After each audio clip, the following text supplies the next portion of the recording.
What's the most surprisingly toxic community? I was most surprised by the toxicity of an online community devoted to the history and memories of my hometown.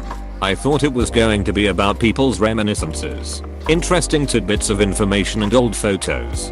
But it turned out to be a lot of sniping and politics. There was a core group, kind of like the cool kids, and they would have get-togethers and inside jokes, and they treated everyone else like they thought they were losers. It was very high school, actually worse. This is the digital equivalent of the dude in his 30s who still wears his varsity jacket to the local bar. I just moved back to my hometown a few years ago. I stopped by a bar/pub after work and saw some guy from my high school football team wearing a Trump hat and his varsity jacket. He was all on about how we should save the Confederate statue at the courthouse and keep the name of the school, Robert E. Lee, and all this other shit. This is in Oklahoma. That wasn't even a state during the Civil War. People who played Warframe a few years back would be surprised at how toxic Warframe's community has become. Because that went from being legitimately a chill community to this current raging dumpster fire of hate to everyone that doesn't share your exclusive idea of what Warframe should be. It went from a we community to a me community. For real? Question mark? Question mark? I haven't played for like a year and a half. Is it really that bad? Question mark?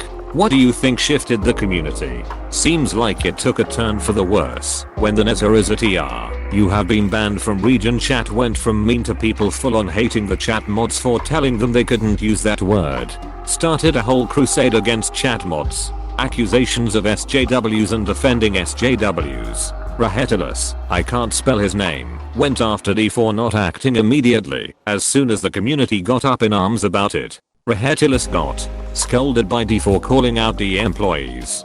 Community sided with Rahetilus against D. It's been a whole them versus D thing since then. All this over chat mods and region chat. You know, shitpost central where nothing really matters and the points are made up.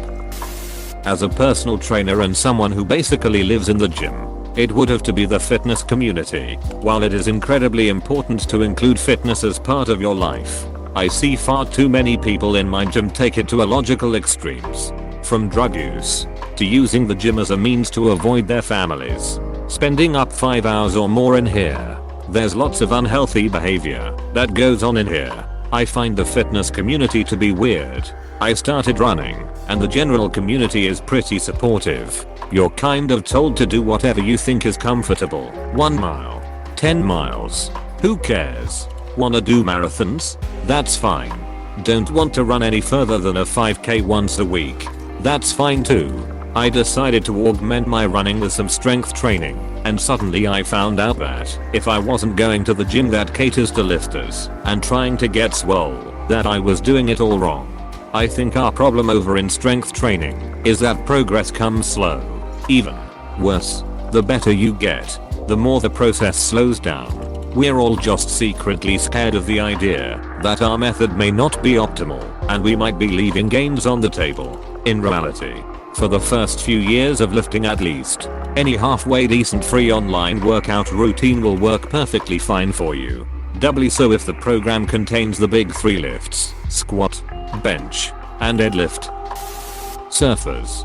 There are cases where someone gets beat the shit out of / their car wrecked simply for surfing a spot whilst not being a local. Was looking for this one. Everyone thinks it's all laid back and chill, but in the water surfers are aggressive, selfish, and hostile to beginners. At certain crowded spots, i.e. spots in Santa Cruz, I'll count my session as a win if I go the entire time without some old guy or local getting mad at me for some dumb shit. The dudes who hold Pleasure Point hostage are a bunch of knuckle draggers for sure. It breaks my heart to say this, the disability community. The amount of gatekeeping is ridiculous and insane. Example, I take pills for a condition that is psychiatric in nature, but has physical side effects. If I'm not medicated, drowsiness, hand trembles, shaky leg, compulsive picking.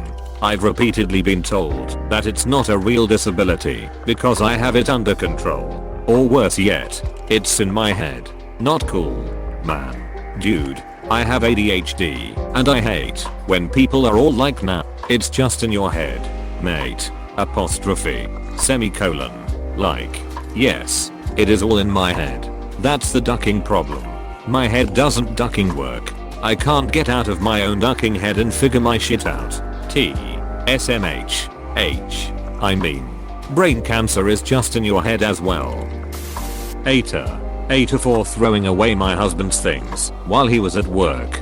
Story: I, 21/F, have been married to my husband, 68/M, for 3 years.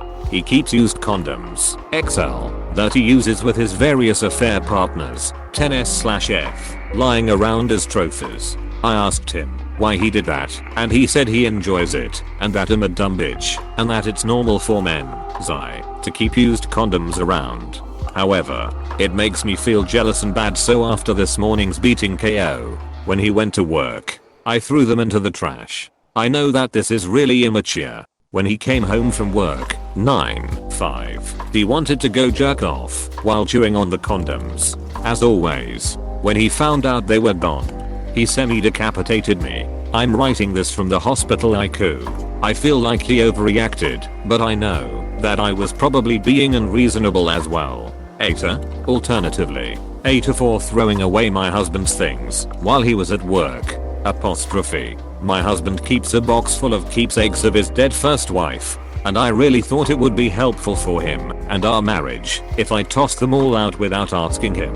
I think it's best if he forgets about her and focuses on me, since I'm hotter than she was anyway. I did him this big favor, but now everyone is mad at me and my husband won't talk to me anymore. The kink communities in some cities. They say they are all about acceptance and everything rosy, but can be a toxic cesspool of cliques and power-hungry narcissists. BDSM communities have a real no true Scotsman tendency.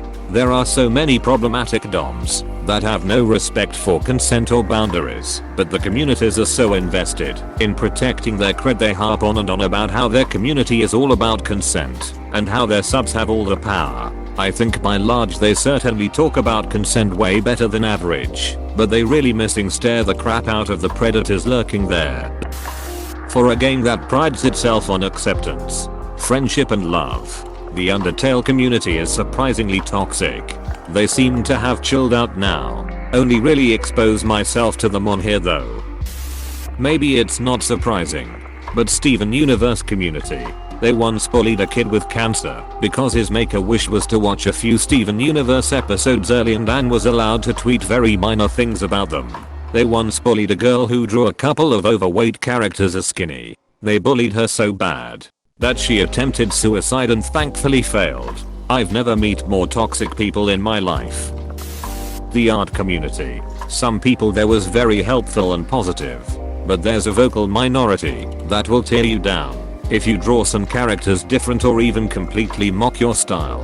When I was first learning how to draw around 14, my art page would have positive criticism I applied to my art, and then people who were just downright rude about it. I even had one girl trying to get me to change a character design I made because felt like I copied her. They had the some color hair, not even in the same style. That was it. I made a punk/rocker kind of girl and, from what I remember, her character had an orange shirt and yellow skirt, kind of giving off a flower child vibe. Please click subscribe if you enjoyed this video.